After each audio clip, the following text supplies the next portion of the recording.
ada 2 hal yang kita upgrade. Oke. Yang pertama sistem desain kurikulum pembelajaran dalam masa pandemi. Yang kedua adalah pendekatan itu kita tidak monoton pada secara daring. Tetapi mengkolaborasi antara daring dan luring. Marilah kita tetap berinovasi. Walaupun kita berada dalam masa pandemi. Dengan ketentuan jaga protokol, jaga jarak, pakai masker dan cuci tangan. Tetap berkarya meskipun terbatas. Iya.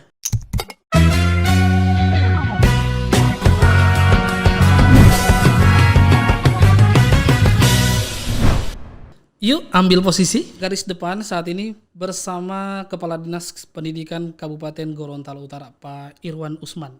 Ya, terima kasih. Assalamualaikum Pak. Waalaikumsalam warahmatullahi wabarakatuh. Apa kabar hari ini? Ya, alhamdulillah. Sebelumnya minal aidin wal faizin dulu. Ya, minal aidin wal faizin, walaupun mungkin sudah momennya lewat ya. Iya. Tapi masih ada hari raya kurban nanti. Iya. Oke, mungkin kali ini kita membahas soal bagaimana eksistensi pendidikan di Gorontalo Utara, khususnya di masa pandemi.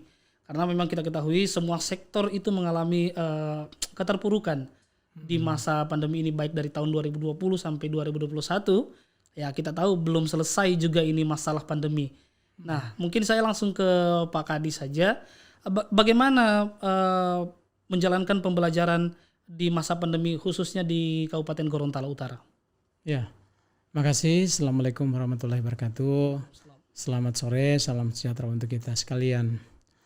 Memang kalau dilihat topik ini agak menarik. Ya. Kenapa? Karena memang kita tidak bisa pungkiri bahwa perhatian masyarakat, bahkan semua kalangan, tidak menutup kemungkinan masyarakat paling bawah pun melihat kondisi bahwa pandemi COVID-19 ini adalah sebuah fenomenal yang membutuhkan energi kita untuk harus menyikapi dengan sebuah tindakan nyata.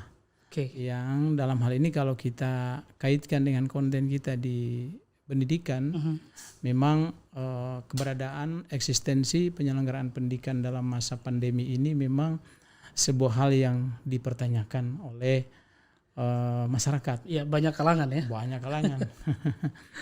Tetapi kalau saya melihat dari sisi inovasi, maka kondisi pandemi saat ini sebetulnya adalah sebuah hal yang menuntun kita untuk selalu melakukan langkah-langkah strategis, bukan berarti mengenyampingkan kondisi yang ada, tetapi berbuat bentuk-bentuk inovasi sehingga tantangan kita terhadap pandemi COVID ini sebuah treatment untuk melakukan langkah-langkah strategis tanpa harus ataupun tetap memperhatikan protokol kesehatan.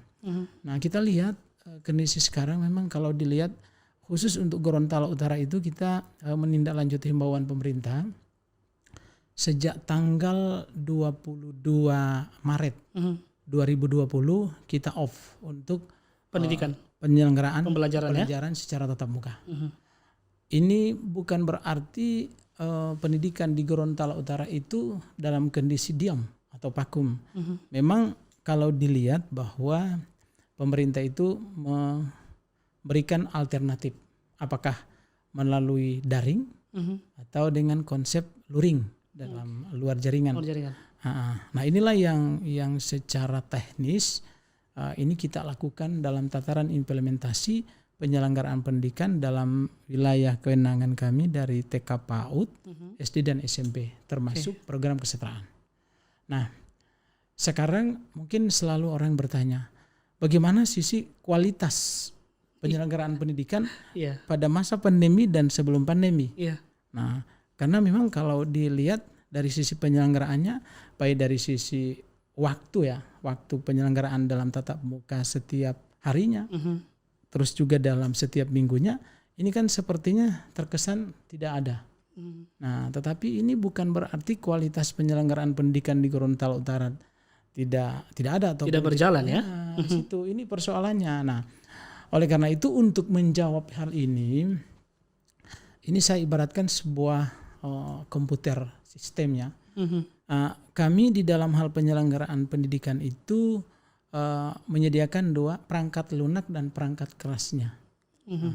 Kedua perangkat ini harus jalan berbarengan. Nah, yang kami maksud ini cuma dalam konsep pendekatan saja menurut kami, bahwa kami kemarin itu melakukan pendekatan sekolah kreatif.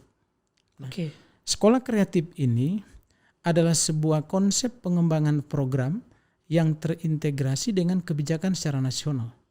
Tetapi di dalam tataran teoritis dan pendekatannya, kita menggunakan istilah yang saya sampaikan, ibarat kita menggunakan sebuah komputer. Kita harus siapkan hardware-nya dan software-nya. Nah, kalau kita lihat dari sisi perangkat di sini, maka perangkat kerasnya berarti kita berhubungan dengan sarana prasarana dalam mendukung pemenuhan protokol kesehatan. Nah, di sini nih. Nah, terus kalau perangkat lunanya ini berhubungan dengan masalah desain kurikulum dalam masa pandemi. Yang kedua adalah standar operasional prosedur di dalam pelaksanaan pembelajaran dalam masa pandemi. Dan yang ketiga adalah regulasi yang mendukung dalam bentuk sebuah peraturan daerah terkait dengan penyelenggaraan pendidikan dalam masa pandemi. Dan ini kita lakukan. Kita kemarin di tahun 2020 itu setelah terbit peraturan Bupati nomor 20 tentang sistem penyelenggaraan pelaksanaan pendidikan dalam masa pandemi. Turunan itu kita lakukan dalam bentuk standar operasional prosedur. Nah, secara teknis lagi di dalam tataran perangkat kurikulum yang saya maksudkan tadi itu pengawas itu kita maksimalkan untuk mendesain kurikulum itu sendiri dengan memperhatikan rambu-rambu yang telah ditargetkan oleh Kementerian Pendidikan, khususnya di dalam standar kompetensi dan kompetensi dasar. Nah, inilah yang kita lakukan. Tetapi lagi-lagi ini bukan merupakan sebuah hal final yang kita lakukan. Kami kemarin itu kerjasama dengan UNG untuk melakukan survei tentang dari sisi kelayakan apakah pendekatan sekolah kreatif dengan memaksimalkan yang saya sampaikan tadi, software dan hardware-nya itu bisa maksimal memberikan kontribusi positif terhadap pelaksanaan penyelenggaraan pendidikan khususnya di dalam masa pandemi itu sendiri. Dalam konteks bahwa ini bisa terukur kualitasnya. Nah, oleh karena itu kita lakukan survei kepuasan penyelenggaraan pendidikan. Surveinya bagaimana? Nah, kita lakukan kerjasama dengan lembaga penelitian UNG untuk melakukan survei. Kira-kira sejauh mana konsep pendekatan yang kita lakukan dalam hal penyelenggaraan pendidikan ini dapat diukur atau tidak, terterima atau tidak, bisa memuaskan dalam sisi kualitas penyelenggaraan atau tidak. Nah, alhamdulillah memang kalau dilihat dari sisi kepuasan masyarakat itu kurang lebih 98%. Oh gitu? Iya, jadi mereka melihat bahwa pendekatan ini sangat baik. Nah, walaupun dia ada kurang lebih 10%, 12% lah. Yang tidak puas? Yang tidak puas karena indikator itu dilihat dari sisi letak geografisnya. Kenapa pada saat itu kita kan melakukan pendekatan secara daring. Nah, ini memang kita bisa lihat bahwa kondisi secara geografis Gorontalo Utara itu kan teramat banyak yang ada lokasi-lokasi yang blank spot. Nah, sehingga ini yang bisa menjadikan masalah. Masyarakat, wah ini katanya tidak ada jaringannya ya. Nah, itu. Itu satu mungkin masalah di soal jaringan. Blank spotnya. Mungkin ada beberapa, kalau setahu saya waktu masih di Garut kan ada kepulauan ya. Di pulau Ponelo sama Kepulauan dengan Dudepo. Nah, itu bagaimana pendekatan melalui dengan tim survei ini? Karena pasti di sana juga sudah ada jaringannya. Bagaimana kondisi masyarakatnya di era pandemi, kita tahu semua, jangankan sektor pendidikan, masyarakatnya pun itu bisa dibilang terpuruk. Iya, memang kalau dilihat goal yang ingin dicapai di dalam survei itu berorientasi pada strategi pendekatan sekolah kreatif di dalam menyikapi pada kondisi masa pandemi ini bisa memberikan kepuasan terhadap masyarakat, sehingga dari sisi apakah ada jaringan atau tidak, blank spot atau tidak, bahkan ada yang kalau istilah kami titik tumpul, tumpul, memang sama sekali dia tidak ada jaringan. Nah, ini bisa dalam hal ini hasil survei itu juga memberikan dampak bahwa perlu ada konsep kolaborasi antara daring dan luring. Nah, oleh karena itu berdasarkan hasil survei itu kita ada 2 hal yang kita upgrade. Yang pertama sistem desain kurikulum pembelajaran dalam masa pandemi. Yang kedua adalah pendekatan itu kita tidak monoton pada secara daring. Tetapi mengkolaborasi antara daring dan luring. Jadi ada konsep di mana ini mungkin guru-guru berkunjung ke rumah para murid begitu? Iya. Itu sudah diterapkan di sini juga di Gorontalo Utara. Ya sudah, dan itu hasil survei kita. Kemarin kan kita lebih fokus melihat pada sisi daringnya saja, karena mungkin takut tuh. Baik Pak Kadis. Ini kalau berbicara soal program, soal kepuasan dari survei yang dilakukan oleh pihak Dinas Pendidikan dan UNG itu ada 98% tingkat kepuasan masyarakat Gorontalo Utara. 89 maksud saya. 89 berarti ada sekian persen yang tidak puas. Nah, mungkin saya sedikit bertanya soal permasalahan yang memang banyak bergulir di beberapa media sosial ataupun keluhan-keluhan masyarakat ya. Dan tadi juga saya sudah melemparkan isu ini ke teman-teman guru. Nah, itu saya tidak bisa menyampaikan siapa namanya. Tapi ada nanti saya bacakan beberapa keluhan. Yang pertama, pembelajaran daring ini ada sisi positifnya. Sisi positifnya ya mungkin mengupgrade pengetahuan dari para pengajar, bisa lebih menjalani pengajaran secara baru, mungkin menggunakan internet, berbasis internet, tetapi tingkat kebosanan itu semakin tinggi juga. Nah, karena kita memberikan pembelajaran bukan sekedar nilai, tapi sebuah pembentukan karakter, bukan seperti itu Pak Kadis. Nah, bagaimana menyikapi hal ini? Nah, inilah yang saya sebut tadi bahwa kondisi pandemi ini memberikan peluang kita untuk melakukan inovasi. Nah, memang benar itu bahwa dari sisi kemampuan intelektual, jangankan kita dengan melalui mekanisme pendekatan pembelajaran secara daring, kita tidak bisa pungkiri bahwa perbedaan antara guru guru dengan siswa itu paling tinggi di 5 detik. Kenapa? Akses internet, informasi melalui media online ini kan kapan saja mereka bisa akses. Nah, oleh karena itulah maksudnya. Nah, tetapi lagi-lagi kalau dari sisi intelektualnya tapi dari sisi karakternya ini agak susah. Apalagi kalau bicara karakter berhubungan dengan mekanisme pembentukan perilaku siswa. Ini secanggih apapun, mohon maaf secanggih apapun itu alat teknologi, tetapi kalau bicara pembentukan karakter, itu sulit digantikan posisi guru di depan kelas. Guru dosen pun tidak bisa digantikan. Ini yang jadi masalah sebenarnya. Bagaimana cara mengantisipasi? Mungkin Dinas Pendidikan bekerja sama dengan Kementerian Agama? Nah, memang kalau dilihat itu kalau kita bicara orientasi Kementerian Agama lebih banyak berada pada konsep akhlaknya. Tapi kalau kita keluar dari sistem itu, kita bicara karakternya, maka di dalam akhlak itu termasuk karakternya termasuk dalam akhlaknya. Nah, kalau kita bicara karakternya, maka tidak menutup kemungkinan bahwa kami lakukan langkah-langkah. Maka konsep pertama yang dilakukan itu tetap kita mengkolaborasi antara daring dan luring. Ketika dilihat bahwa ini perlu ada kunjungan ke rumah, maka kita kunjungi ke rumah. Dan itu dari sisi pembiayaan memang khususnya dari dana bantuan operasional sekolah, itu memang sekolah sudah mengalokasikan bimbingan belajar di rumah. Operasionalnya ditanggung oleh sekolah. Nah, itu yang dilakukan. Apakah itu dalam bentuk transport, apakah itu dalam bentuk peralatan ATK dan makan minumnya. Nah, itu ditanggung. Nah, inilah upaya kita untuk melakukan mengantisipasi apa yang menjadi kekhawatiran bahwa apapun alasannya karakter itu tidak bisa memang kemarin itu kan dilema. Misalnya kalau anak ini contoh yang paling kecil, ketika anak kita ajak dengan video call misal, ditutup saja videonya, dia nggak tahu apakah dia nari-nari kan gimana, kita tidak tahu. Dia tahu. Nah, sekarang kan bisa diakali begitu. Bisa diakali. Nah, inilah yang saya sampaikan tadi bahwa dari sisi kemampuan intelektualnya dari sisi perilakunya jadi kalau dilihat dari kognitifnya, Oke. afektifnya dan psikomotornya. Nah, kalau kognitifnya bisa dibentuk.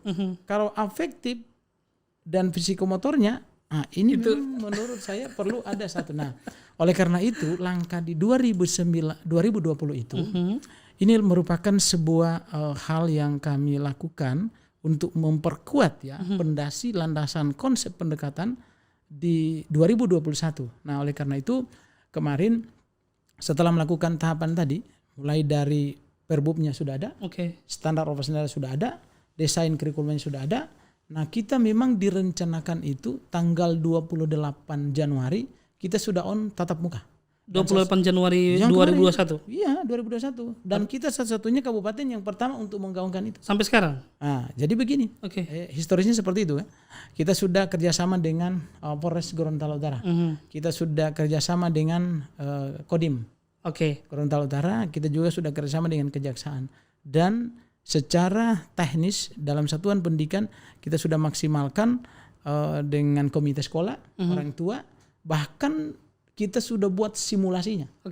Sehingga tanggal 8 Januari itu kita on time untuk melakukan pembelajaran tatap muka.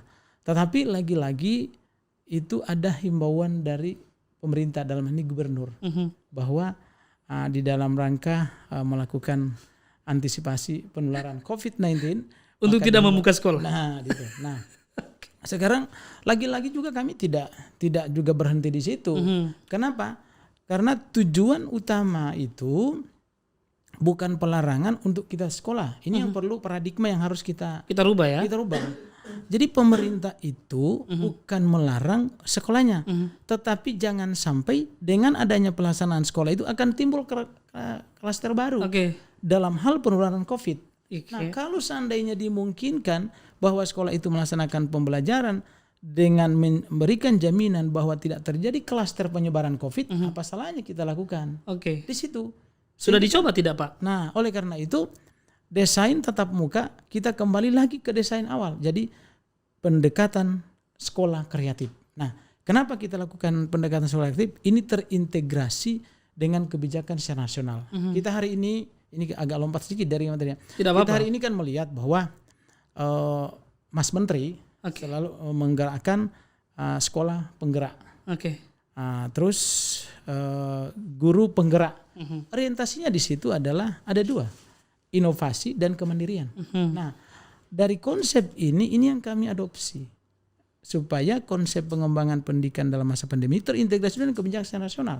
Nah, kita lakukan itu untuk mendesain itu, tapi ini minta maaf bukan berarti kita melanggar ketentuan.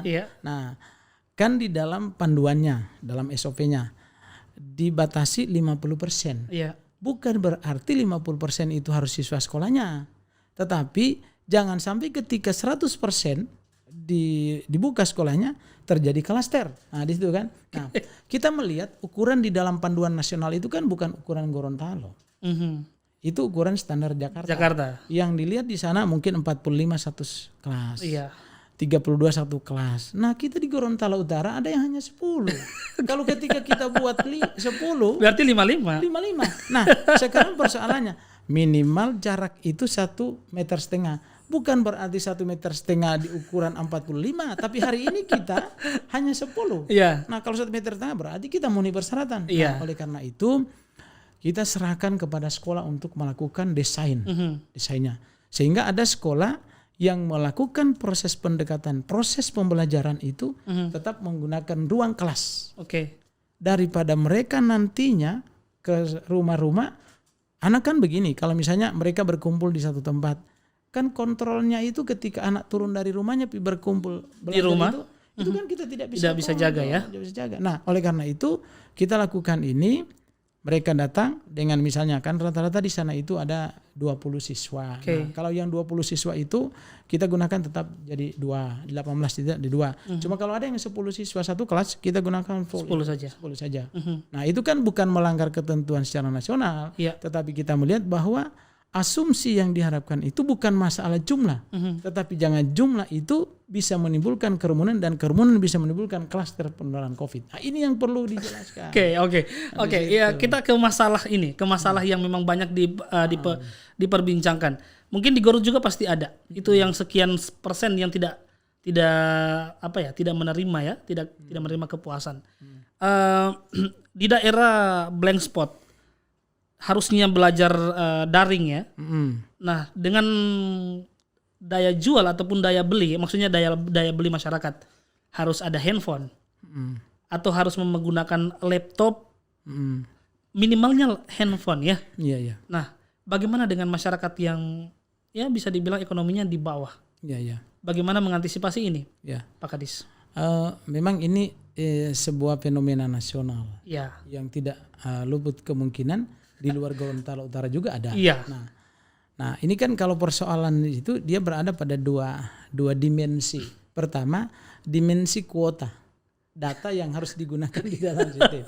Yang kedua, dimensi perangkat. Iya. Nah, perangkat. Nah, ini yang persoalan besar. Memang kalau dilihat kebijakan nasional itu kan ada pemberian kuota.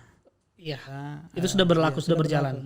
Nah, persoalannya adalah perangkat bagaimana. Nah, oleh karena itu di masing-masing sekolah itu ada program penyediaan tab di sekolah yang memang program itu sebelum pandemi sudah ada. Nah, ini yang dimaksimalkan.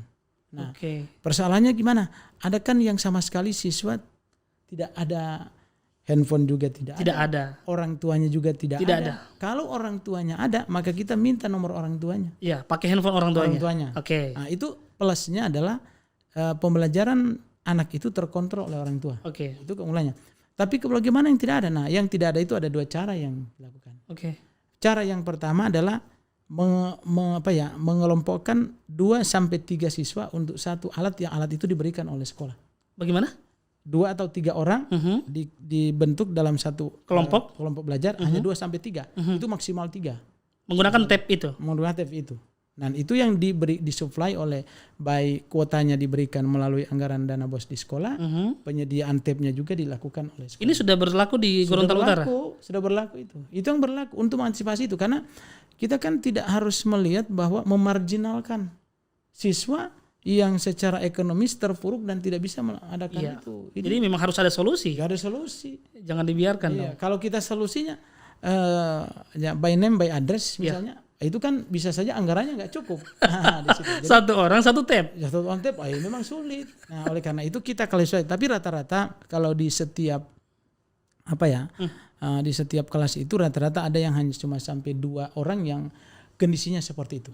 Sehingga setelah kami komunikasi juga dengan sekolah, itu rata-rata sekolah mampu untuk melakukan itu. Bahkan ada beberapa sekolah yang memang meminjamkan HP guru itu kepada siswa. Inilah HP guru kepada siswa. Ini luar biasa. Luar biasa. Nah, itu kan kalau dilihat kan ada yang handphone cuma 1,5 juta. Handphone saya juga cuma 500-an ribu. Sudah itu paling tinggi. Nah, oleh karena itu inilah upaya-upaya sehingga itu yang saya katakan tadi, apapun alasannya, kondisi kita di pandemi ini bukan berarti kita tidak melakukan proses inovasi dalam pendidikan. Tidak menjadi sebuah hambatan untuk berkreasi. Oke. Ini mungkin saya sedikit bertanya soal kualitas guru. Di masa pandemi juga ini. Nah, ini saya mohon maaf sebelumnya bukan tapi tetap ada juga guru-guru yang tidak terlalu melek dengan teknologi. Nah, ini bagaimana? Apakah mereka diberikan pelatihan dulu? Karena di lapangan nantinya menjadi ribet. Guru-guru harus menggunakan handphone ataupun menggunakan tab. Itu jadi ribet. Bagaimana dari Dinas Pendidikan sendiri mengantisipasi hal ini? Memang kita tidak bisa pungkiri. Apalagi mohon maaf ada beberapa guru yang mungkin dari sisi umurnya sudah lanjut. Misalnya sudah umur 57. Nah, artinya historis mereka itu memang berada pada dunia yang belum sistem digital. Jadi memang sudah kolonial mereka, tidak lagi milenial gitu. Jadi seperti itulah. Tetapi itu kalau saya persentase mungkin hanya 0,% lah. Yang memang itu bisa. Tetapi lagi-lagi walaupun bukan dalam kondisi guru yang hidup dalam zaman milenial. Ada juga yang Ya, ada juga. Nah, oleh karena itu kemarin kita melakukan bimbingan belajar. Workshop tentang pembelajaran secara daring. Oke. Nah, itu dikoordinir oleh masing-masing kecamatan.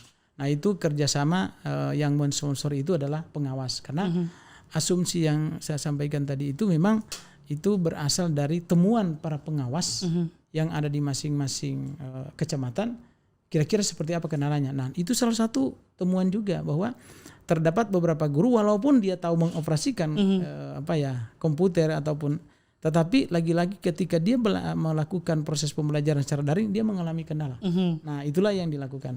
Tetapi kita tidak bisa pungkir juga tetap masih ada. Tetapi kalau secara keseluruhan kendala itu ada, tapi kita bisa atasi. Kenapa?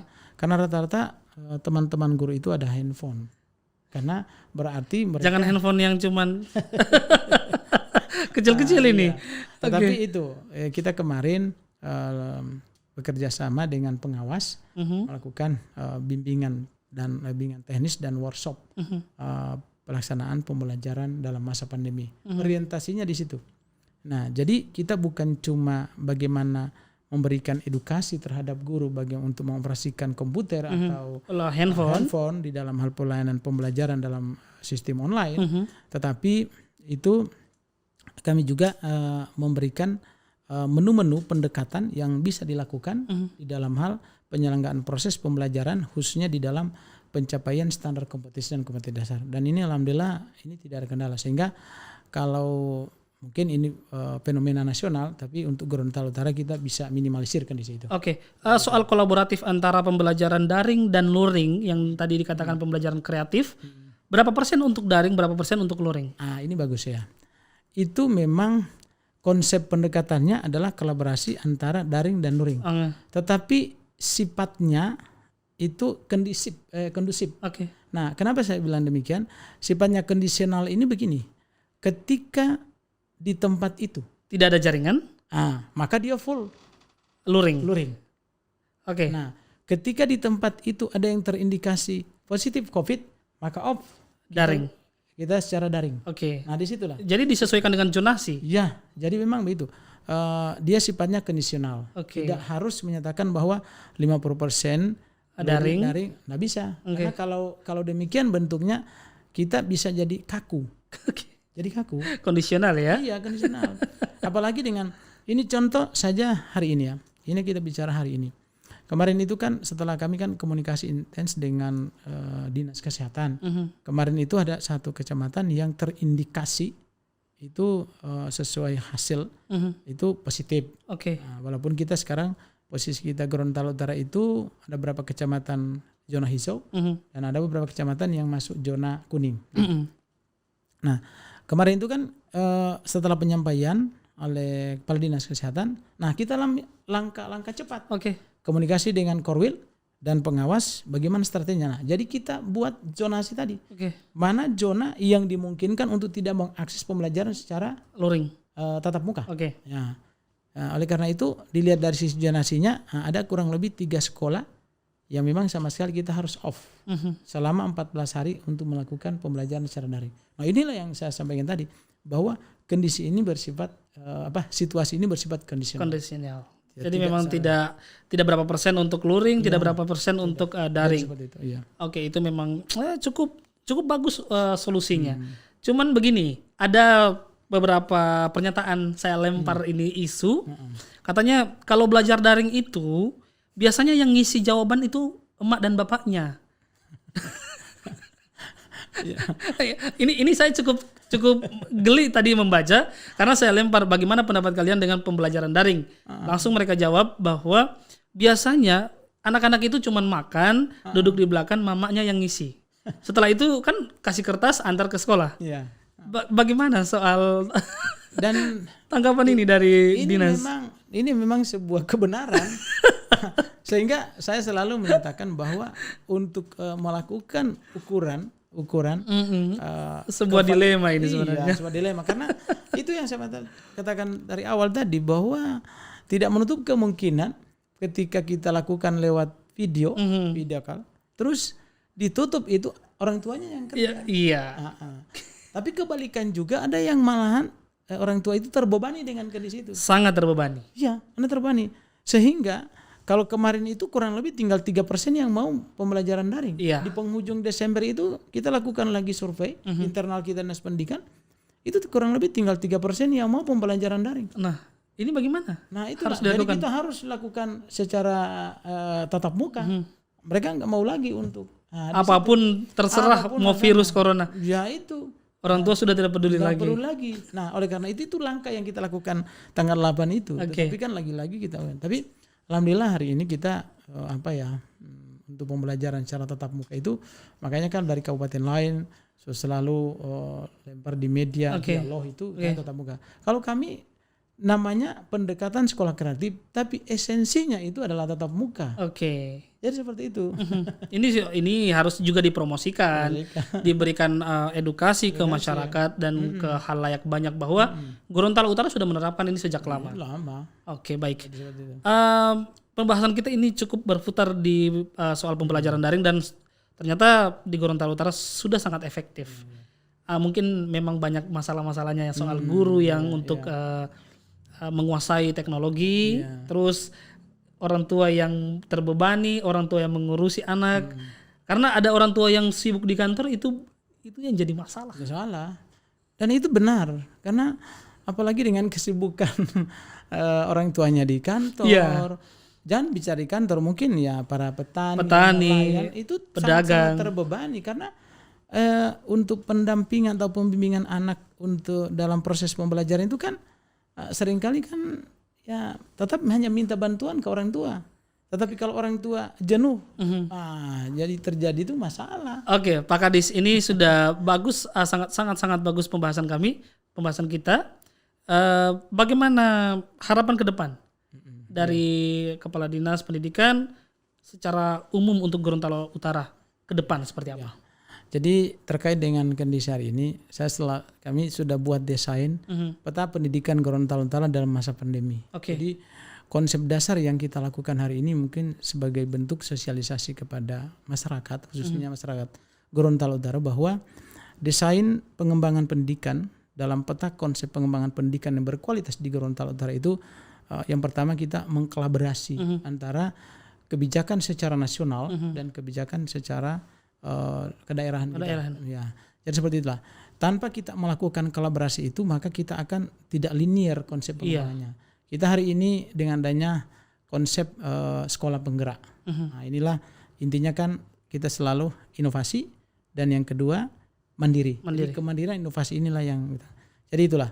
Jadi yang kedua adalah kondisi pandemi ini bukan merupakan sebuah tantangan untuk menjadikan pendidikan terpuruk, tapi dijadikan sebuah momentum untuk melakukan beberapa inovasi dalam hal pengembangan pendidikan, sehingga pandemi adalah sebuah ujian kepada umat manusia, tetapi inilah sebuah momen untuk melakukan inovasi. Jadi mungkin lebih bertransformasi soal pendidikan ya. Di sektor pendidikan. Kalau dulu cuman konvensional, sekarang mungkin lebih ke digitalisasi. Semua guru, murid, orang tua mungkin sudah bisa menerima. Ya. Terus yang ketiga, harus mungkin dipahami oleh kita semua bahwa secanggih apapun teknologi, tapi tidak akan bisa membentuk karakter dan kepribadian siswa peserta didik. Nah, oleh karena itu harapan besar dari kita, sekalipun terjadi konsep keunggulan digitalisasi di dalam proses pembelajaran, tetapi harapan besar dari kami Dinas Pendidikan untuk kiranya pembentukan karakter itu sangat-sangat juga ditentukan oleh orang tua. Kita melihat dari sisi ekuivalen waktu ya. Kalau kita lihat dengan konsep yang kita lakukan sekarang, bahwa jam pembelajaran di sekolah itu kan cuma 4 jam.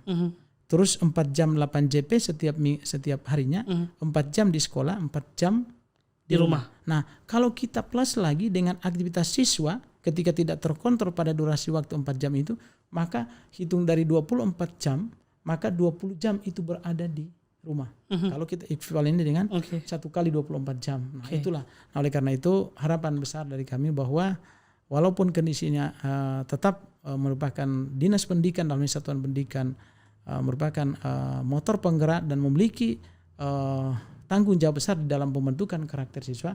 Tapi lagi-lagi himbauan kami adalah orang tua juga turut berperan. Kira-kira seperti itu. Baik, terakhir mungkin Pak Kadis, kapan mulai Gorontalo Utara menerapkan pembelajaran tatap muka secara menyeluruh? Ya, kita kalau sesuai konsep yang ada, karena kalau saya sampaikan bahwa semua perangkat ya yang berhubungan dengan persyaratan wajib sebagai daftar periksa, itu istilah dalam ini, daftar periksa pemenuhan syarat dalam hal pembelajaran tatap muka, maka kita di tahun pelajaran 2021-2022 kita sudah melakukan tatap muka terbatas. Terbatas. Ya. Kata terbatas di sini adalah memiliki esensi yang bersifat umum. Terbatas dari sisi waktu, terbatas dari sisi jumlah untuk masuk ruang kelas, terbatas dari sisi pergaulan siswa. Jadi itulah. Jadi tidak jadi masalah. Ya. Jadi pembelajaran tatap muka tapi disambung dengan terbatas. Ini memberikan makna yang besar kepada kita bahwa pandemi ini tetap ada pada kita. Dan siapa yang nanti memutus mata rantai penyebaran COVID itu tetap kita juga sendiri. Oke. Nah, jadi seperti itu. Baik, jadi memang harus menerapkan juga protokol kesehatan. Tapi saya rasa kalau memang dilakukan pembelajaran tatap muka secara terbatas, saya berpikirnya ini akan lebih teratur. Masuk sekolah teratur, pulang sekolah teratur. Jadi memang makan juga teratur di sekolah. Siswanya dibagi 2. Jadi betul. Tidak ribut-ributan, tidak berkumpul-kumpul ya. Nah, itu kan tadi tertarik dengan banyak makan teratur. Memang kalau dilihat dari sisi persyaratan untuk pembelajaran tatap muka itu memang kantin tidak dibuka, tidak dibolehkan. Tetapi lagi-lagi yang harus kita pahami bahwa bukan kantinnya yang tidak dibuka. Kembali lagi ke yang tadi, dijaga jangan sampai terjadi kerumunan di kantin dan menimbulkan. Jadi jangan marah lagi pelaku usaha di situ. Ya, di situ. Tetapi ada beberapa langkah yang dilakukan oleh sekolah-sekolah dan itu mereka sudah karena juga dengan kami, mereka menjual makanan-makanan, tetapi alur masuknya siswa itu diatur, sehingga desain jam pembelajaran itu diatur juga. Misalnya ada beberapa sekolah yang seharusnya istirahat itu misalnya dia hanya 15 menit, ditambah sampai 30 menit bahkan sampai 40 menit. Kenapa? Karena alur siswa itu diatur untuk masa. Nah, alasan mereka hanya satu. Kalau seandainya ini malahan kita biarkan mereka keluyuran di luar sekolah, malahan ini yang bisa menimbulkan klaster ya. Wah, di situ. Nah, saya sampaikan kembali lagi bahwa apapun alasannya menentukan sikap, konsep dan pendekatan dalam proses pembelajaran tatap muka terbatas ini tetap dikembalikan kepada satuan pendidikan. Baik itu orang tua, baik itu guru maupun kepala sekolah dan seluruh keluarga sekolah itu sendiri. Oke, baik. Terima kasih Pak Kadis sudah hadir di studio podcast kami.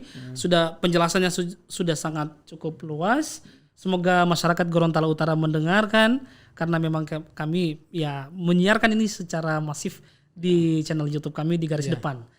Ada di belakang kita ini. Oke, baik. Terima kasih Pak Kadis sekali lagi. Terima kasih. Tidak ada pesan terakhir mungkin? Maksudnya harapan-harapan ke depan? Ya, harapannya marilah kita tetap berinovasi. Walaupun kita berada dalam masa pandemi. Dengan ketentuan jaga protokol, jaga jarak, pakai masker dan cuci tangan. Tetap berkarya meskipun terbatas. Iya, seperti itulah. Oke, baik. Terima kasih. Saya Alan Pakaya. Bye.